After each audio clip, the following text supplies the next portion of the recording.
Hello, everyone, and welcome to another episode of the Daily Grey Refuel, where I recap the latest news in the Ethereum ecosystem.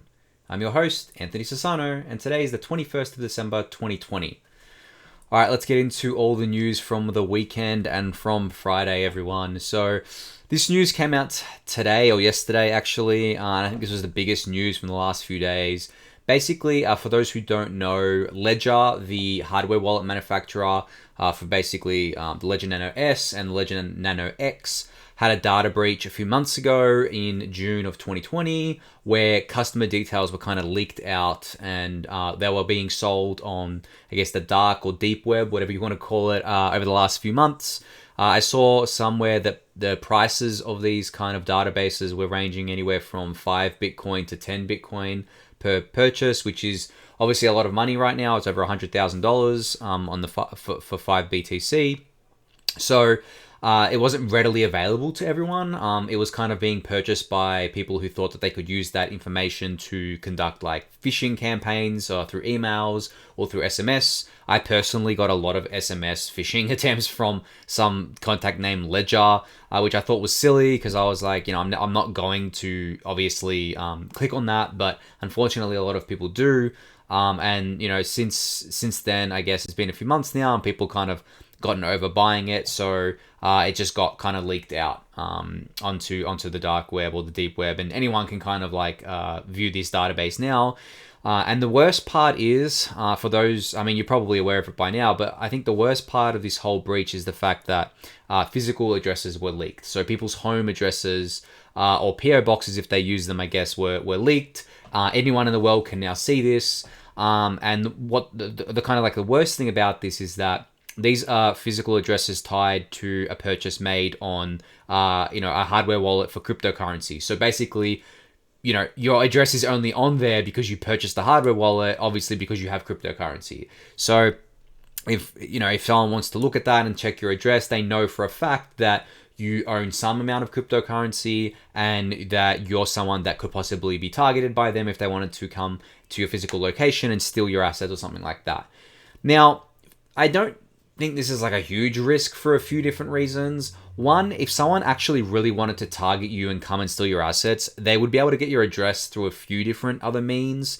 If they were really intent on stealing your kind of assets. So there's that. There's also the fact that the risk of going to someone's physical address, breaking into their house, or attacking them and forcing them to give up their, PIN to their ledger or their password or whatever, would be incredibly risky because you don't actually know how much money they have, for starters, right? They may only have a small amount of money and they just bought a hardware wallet because they wanted to try it out, or that they figured that, they wanted to keep it safe and not on an exchange or on their PC. They could have moved all their money into one of the DeFi protocols, for example, and not use their ledger. Maybe they moved it to their MetaMask and then into a DeFi protocol. So that ledger could have nothing on it. They could have multiple ledgers. So if you kind of take one of them, and then, you get, you leave and then you kind of discover that it wasn't actually the right one, you're not going to go back to the same place, right? Because at that point, the authorities have been alerted, right? The risk of going back is just really great. So I don't know how many kind of quote unquote $5 wrench attacks we're going to see come out of this, where people literally go to someone's house with a wrench and say, give me your password before I, beat you to a pulp, basically. I don't know how often it's going to happen.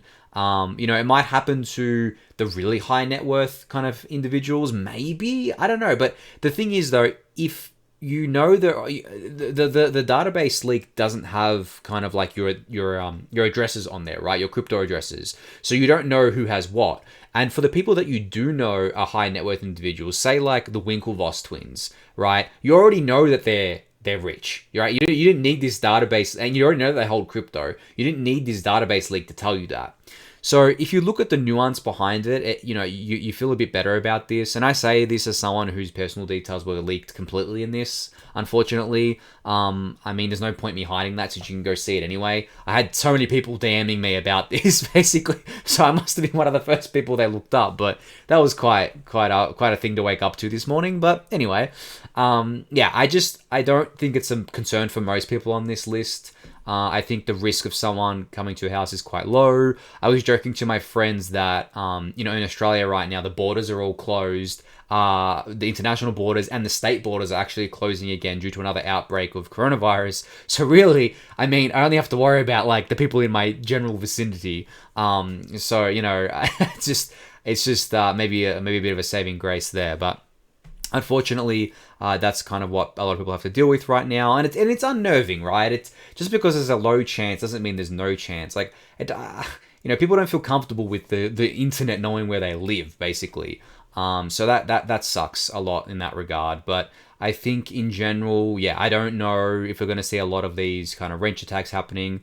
Maybe people get kind of like their houses get broken into, and people manage to get their Ledger wallets or their seed phrases. If they get the Ledger wallet, it's kind of pointless without the PIN.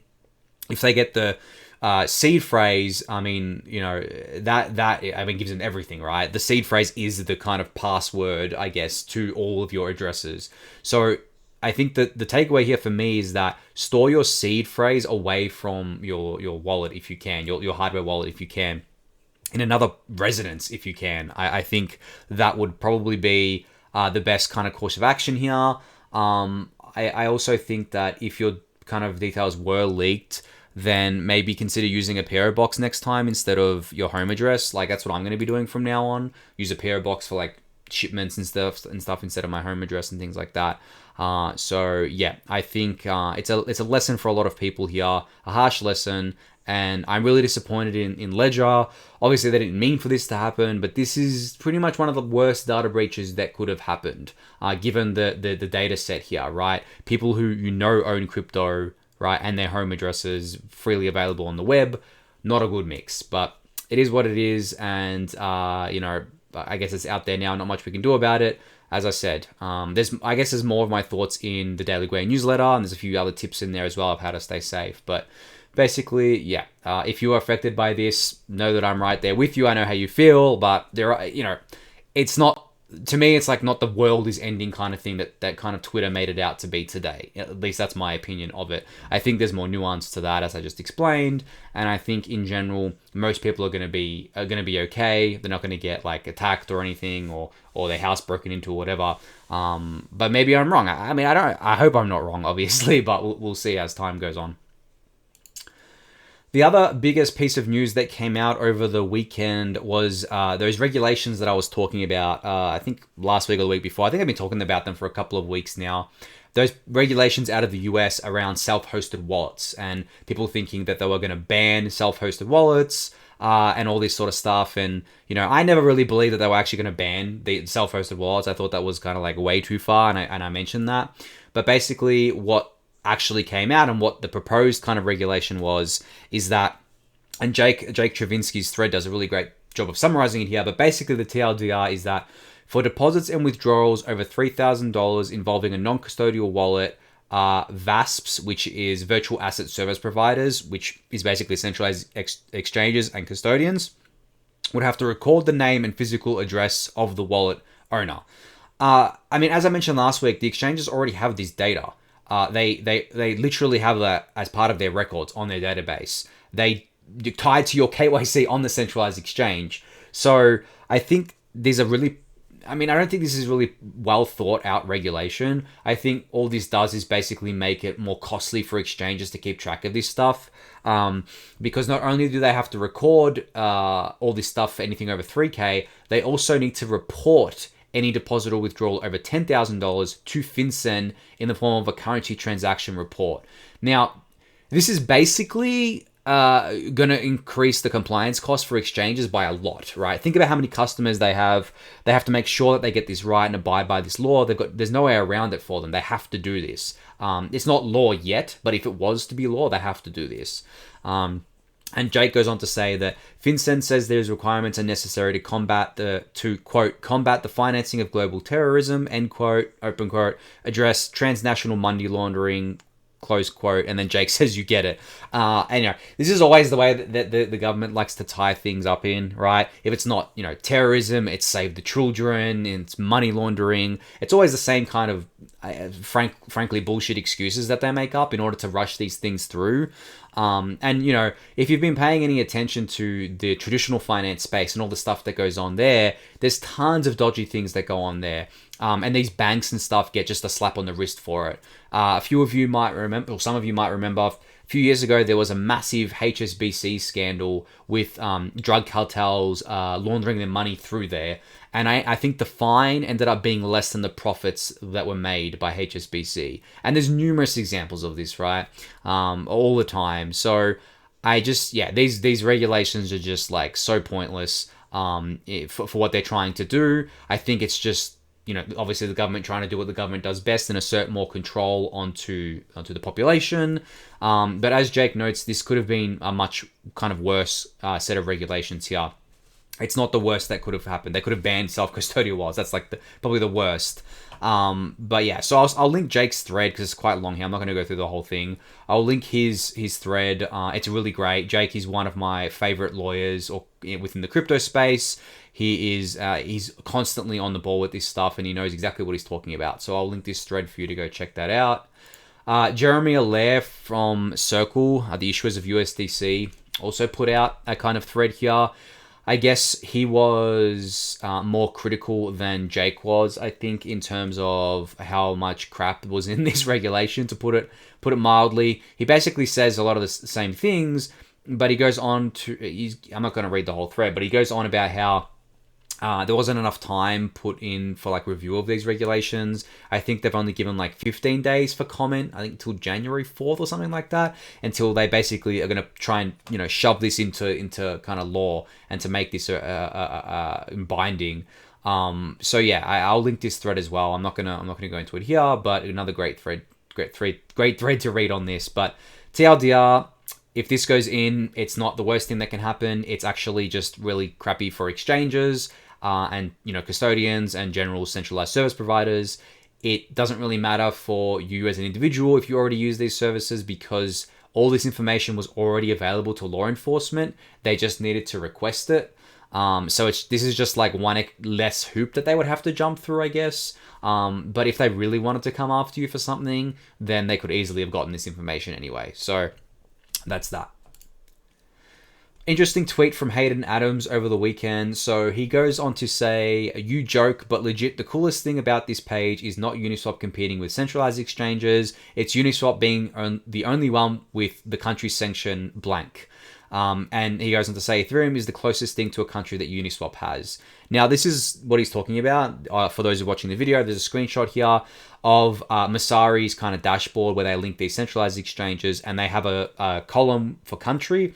And you can see Binance is based out of the Cayman Islands, Coinbase is in the United States, Huobi is in the Seychelles, and you got the rest of the countries here. Then you get down to Uniswap, and it's just blank, right? Because obviously Uniswap doesn't have a home country. Even though the Uniswap team is based in the US, the Uniswap protocol is not controlled by that team. Ergo, the Uniswap protocol is not controlled by a country. Now, Hayden does bring up a good point that Ethereum is the closest thing that Uniswap has as kind of a country. And that's true, because if Ethereum, I don't know, was attacked or something, or hacked, or 51% attacked, that could actually control the outcome of Uniswap. But that's the only way to control Uniswap. You cannot do it through an admin key. There is no centralized backdoor. There is no any of that. So I thought that was an interesting tweet from Hayden here. And this is exactly what we're trying to do with DeFi, right?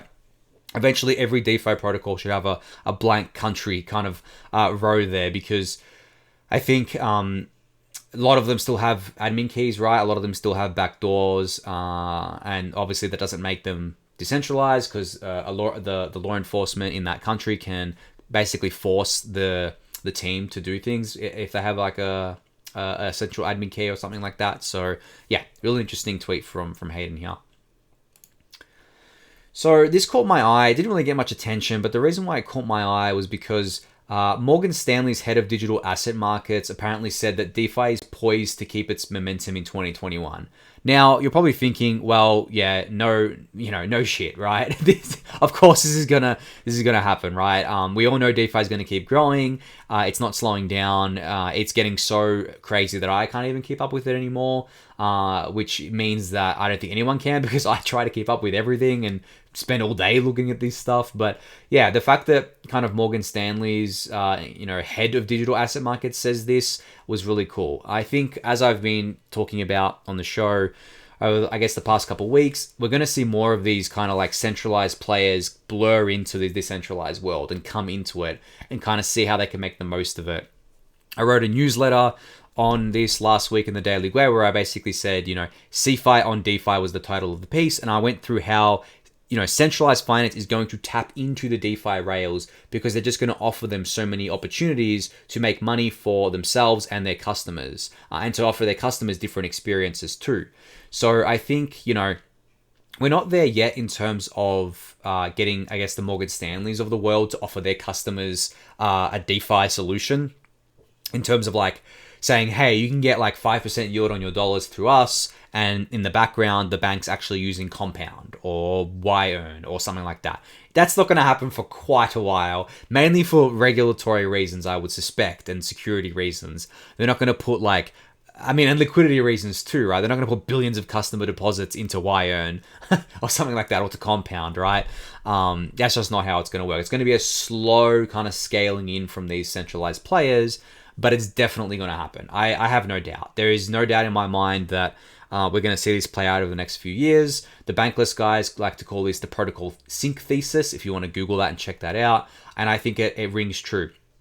We're not going to have DeFi mass adoption without CeFi layers sitting on top, but that doesn't mean that this stuff still won't remain decentralized. It just means we're going to have basically a broader set of users tapping into this stuff without even knowing about it, just going through their normal kind of like interfaces that they normally do, normal kind of providers that they normally do, which I think is totally fine. Not everyone wants to be their self-sovereign bank using MetaMask and Ledger, hardware wallets, and all this sort of stuff, right?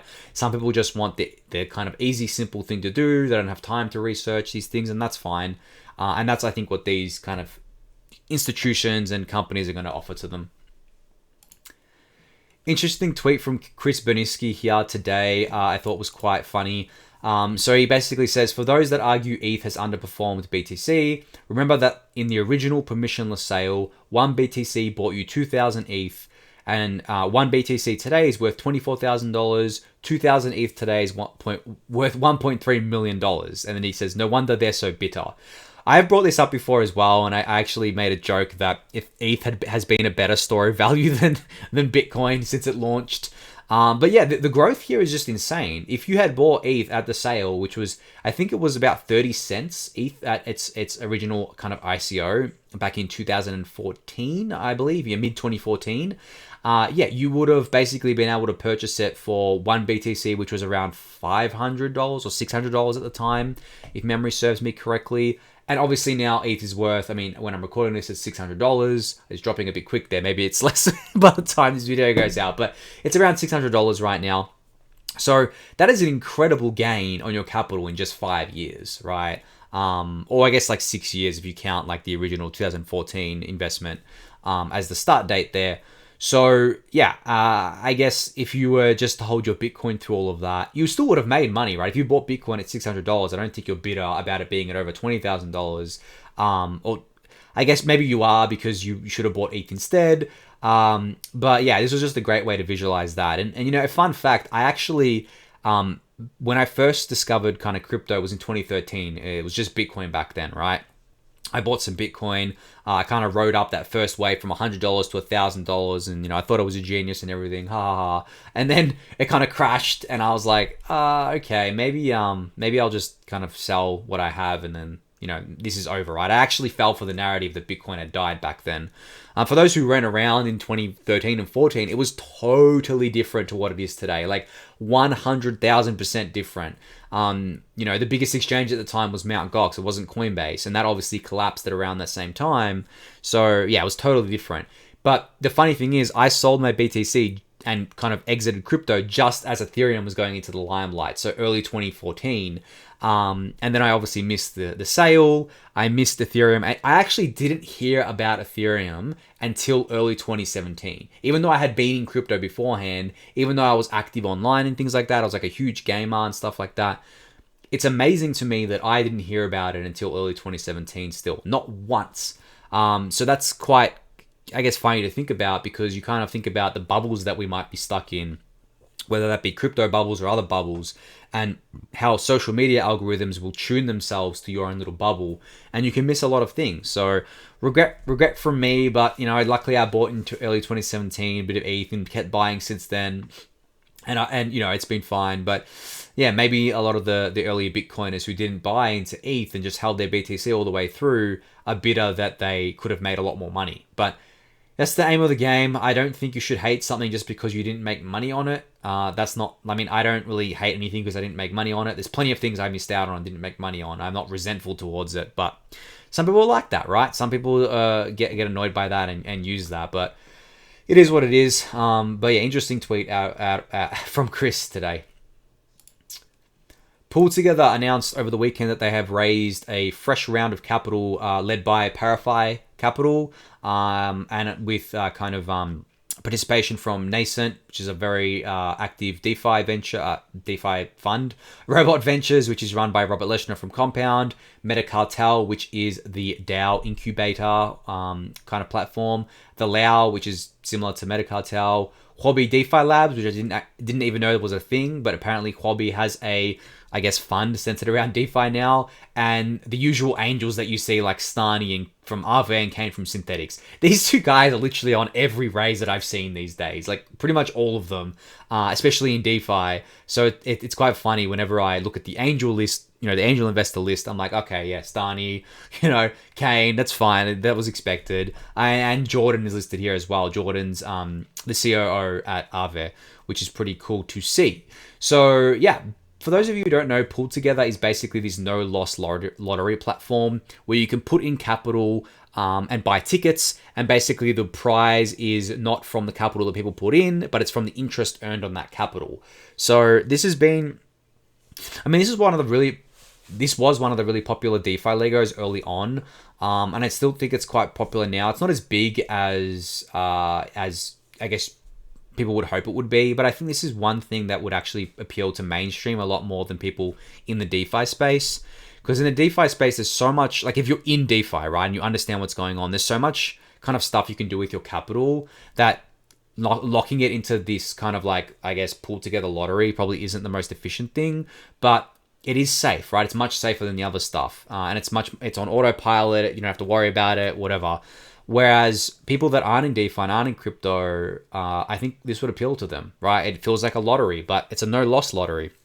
And it's like a savings account for them too, where they can basically put the money in here, save their money, right? But also have a chance at winning a prize every week. So yeah, congrats to Pool Together on raising this money. I actually think they're going to do some really awesome things going forward. I hope to see them tap into the more mainstream audience, because that's where I think they're going to get a lot of their users. But that's hard, right? I think that's going to take like a whole ecosystem-wide push to get out there, not just Pool Together, right? DeFi needs to kind of go mainstream altogether for this stuff to happen. Right, a new website that was created by David Mihal, who created cryptofees.info as well. This one tracks money movers. Basically, what it tracks is the amount of value flowing on each chain over a kind of period of time. You can see here that he's tracking Bitcoin and Ethereum, which are on par with each other, basically. Bitcoin's moved $10.4 billion since July 2020, I think? Yep, that looks right, I think. And Ether's $10.7 billion. So I would actually like to see this go back further than mid-year. I would like to see it go back, like, I guess, like 1 year plus. Maybe he'll put that in. But I thought this was cool. I don't think anyone was tracking this in real time before. I think this Ethereum value settled only counts Ether. I don't think it counts all tokens, maybe. Unless this is like every 24 hours or something. I'm not sure. Or is it cumulative? And I think it's cumulative. It looks like it is. No, you can see here Ethereum's higher. Yeah, it must be every 24 hours or something then.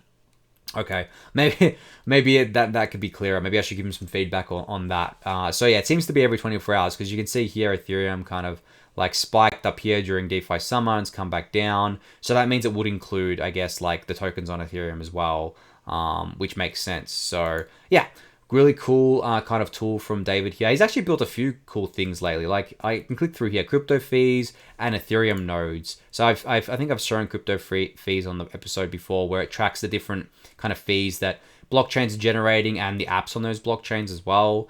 And then you have Ethereum nodes.com, which is basically a way to check for different API providers other than Infura. This was spun up after the kind of Infura outage that happened a couple of weeks ago. But basically, yeah, this is good. I actually was looking for this like at the time of the at the time of like the kind of incident, and I couldn't find anything. And then David came out with this, so yeah, kudos to him for that one. All right, Super Fizz from the ETHStaker community has come up with idea of a staking traffic light system. Basically, what it is it's kind of got the goal to rank staking solutions in a way that benefits users and the Beacon chain. So he basically ranks them in kind of like, I guess, amazing to not amazing, right? So good to bad. So he says at the top here, solo staking on your own hardware is like the green traffic light. And that's really good and really safe, much safer than a custodial kind of staking. The yellow light here is non-custodial for 32 plus Ether staking. So you have a couple of service providers on the right hand side there, and then non-custodial pools less than 32 Ether like Rocket Pool is also there. Then orange is custodial pools as evaluated and ranked by this website ethddc.org. And then he's just got like examples of pools there. He doesn't have any names there. And then he has a red traffic light saying that staking via centralized exchanges like Coinbase and Kraken are not great for the user in terms of like, I guess like what benefits users the most, and not great for the Beacon chain as well. So he's got a video explaining here that you can go watch. I'll link it in the show notes. But basically, I really like this. I really like this idea. Super Fizz has been amazing within the ETHStaker community. He has helped onboard so many people into staking and into ETH2 in general. And he's really passionate about this stuff. So he's a great follow on Twitter as well. And his YouTube channel is actually not just his video. He's got a YouTube channel called, a series on his YouTube channel, on the ETHStaker channel here.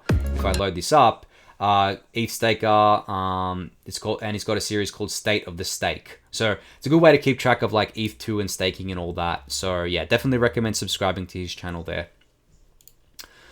All right, second last thing is an update about 1559 that came out this week. So this is update number 5. So the TLDR here is that the team has opened a preliminary 1559 pull request against the Geth codebase.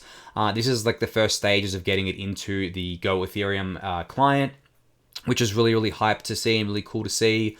The large state testnet that I spoke about last time is growing slowly but surely.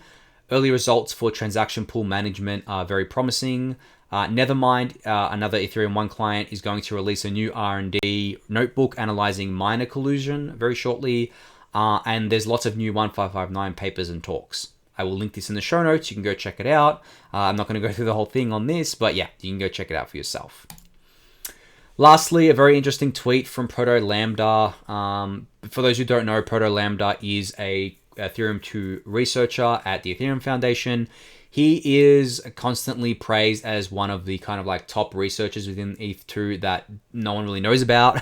You outside of like the people that are in the weeds, like you might have heard of like Danny Ryan before, right? Because he's kind of like in the news and things like that, and Justin Drake. And obviously you've heard of Vitalik. I'm not even going to go into that.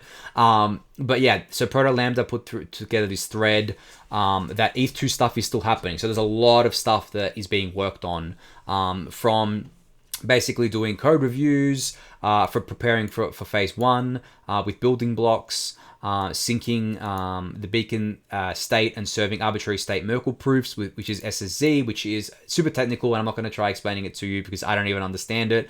But a lot of technical stuff here, but basically a really good little update about where ETH2 is right now and all the different things that are being worked on. Now that the beacon chain's live, I guess what the researchers are kind of waiting for is to see that the beacon chain is running for a few months nicely, while in parallel, the research and developers and implementers are working on all the stuff that needs to be done as part of the roadmap, sharding, right? The merge, stateless clients and stuff like that. And then if the beacon chain's fine, we'll just do it. We'll just merge it all in. So we might actually see the merge happen late next year or early 2022. And then once the merge happens, that's basically...